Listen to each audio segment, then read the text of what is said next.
Heroes. Some stand as a symbol of hope. Some use their power for greater good and responsibility. And some fight as a means to prevent the trauma they've endured happening to other people. But for us normal people in the real world, these tropes are starting to get a little familiar. Superhero content has evolved from a shot in the dark to a select audience to something absolutely colossal as it is today within the mainstream audience. We've come to a sort of normality with it as a genre of entertainment, and even in how these kinds of stories, work. Character archetypes, the lessons taught, they've all just started to become quite deja vu.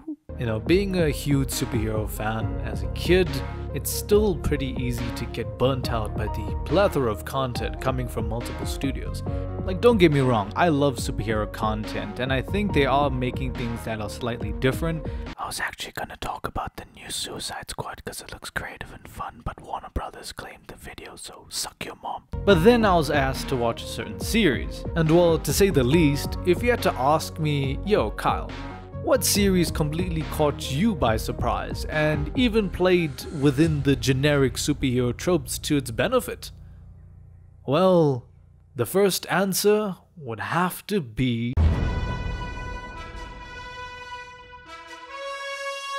Invincible, the animated series, is based off a comic created by Robert Kirkman and Cory Walker, which ran from January 2003 all the way to February 2018. But here we are in 2021. The first season of Invincible had just wrapped up, with 2 more seasons on the way, and I gotta say, Invincible, it's different. Initially, when you start the show, you're greeted to a scene between 2 guards. These 2 are just chatting about life and how the one guard is growing closer to his stepson. It's a really touching moment when suddenly 2 Blue Hulks arrive? And of course, when trouble arises, and especially when there's trouble at the White House, there will be heroes to defeat the baddies. And boom, welcome to every superhero show ever! Next we cut to our main protagonist, Mark Grayson, who is your average teenager that goes to school, has awkward relationships with women, and a wisecracking best friend, and gets bullied. I mean, you could lie to me and say they made Spider-Man Asian and it would not change the feel of our first moments with Markiplier. Then when we come to find out that Mark's dad is in fact the Superman clone we saw earlier, but his name is Omni-Man. And at this point, it really felt by the numbers and predictable in how the first episode of Invincible pans out. Like sure, Mark is a character we can latch onto because of his goody personality, but that's like every teenage superhero story. What makes everything so special about Invincible? That is when tragedy strikes.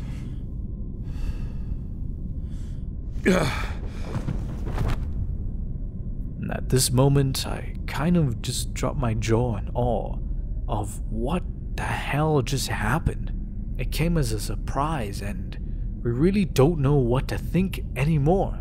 All that framing of being a typical superhero story really pays off at the end of its first episode, as Invincible basically whispers in your ear, you don't know anything, and you'll just have to keep guessing.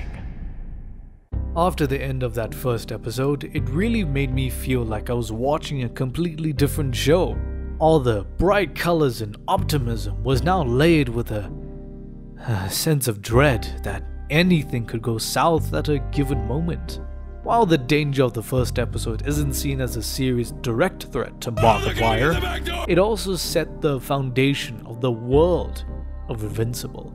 While Mark's powers comes from a race of basically Kryptonians, the Viltrumites, he's also a human who just became part God.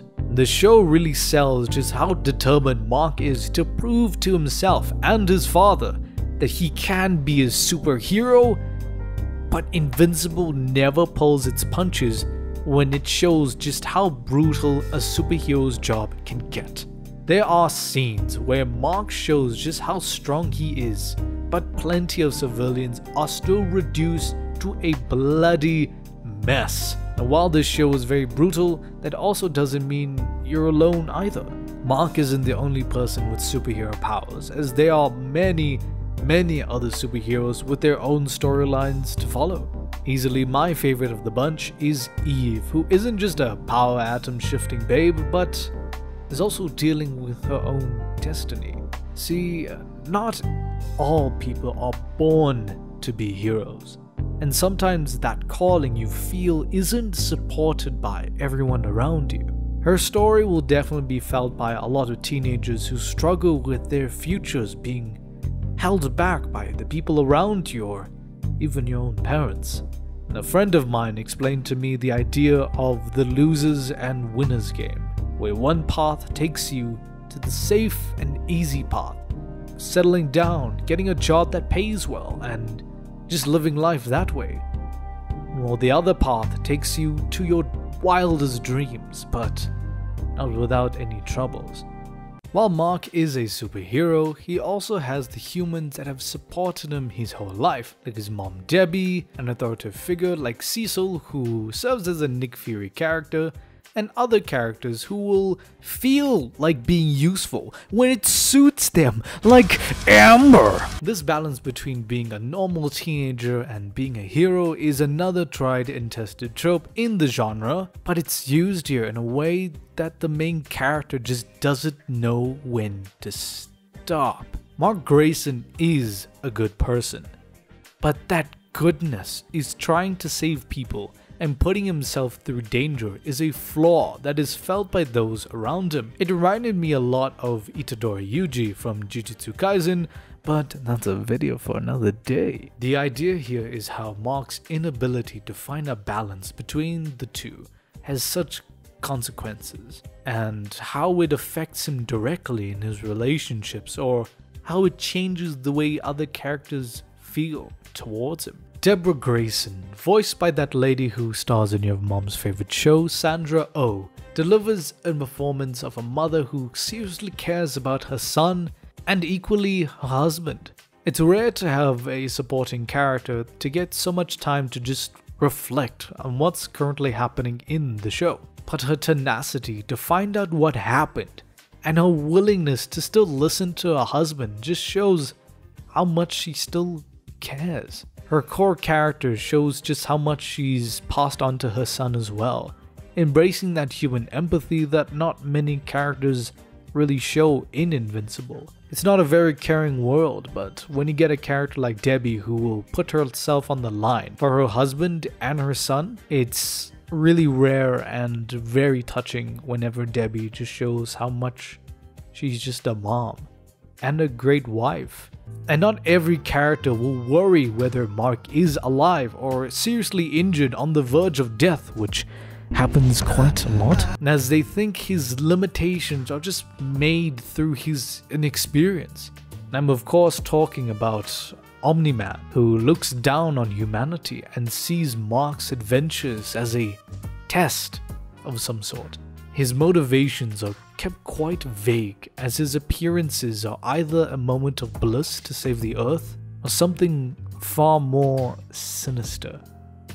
J.K. Simmons steals the show whenever he voices Omni-Man, as his presence is so obscure to the point where we have no idea what he's thinking. That mystery makes you not want to trust him, but that care that he still shows for his son and his relationships with other humans makes you think, is he really a bad person or not? While you have this powerful being as your father, your mother certainly pulls you back down to earth. And these relationships are what makes Invincible such a treat to watch, in addition to the incredible animation and occasional Run the Jewels tracks whenever we see the Mauler twins. But it just goes to show how a series built on such violent scenes can still have that emotional payoff between characters in just such complex situations. Whether being a superhero that's learning responsibility, a powerful being that's coming to terms with their own humanity, or just figuring out where you fit in the world amongst people who just don't understand you. Invincible just hits different.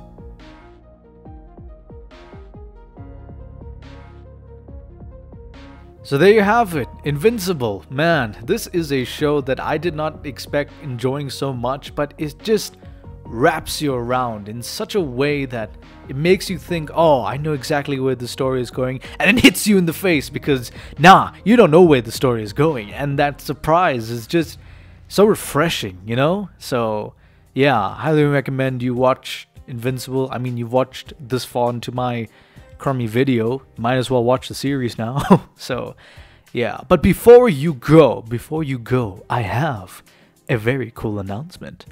So basically, I have a little show that I want to start called Spoiler Case, where I sit down with a friend, so you won't just be hearing me for almost 2 hours.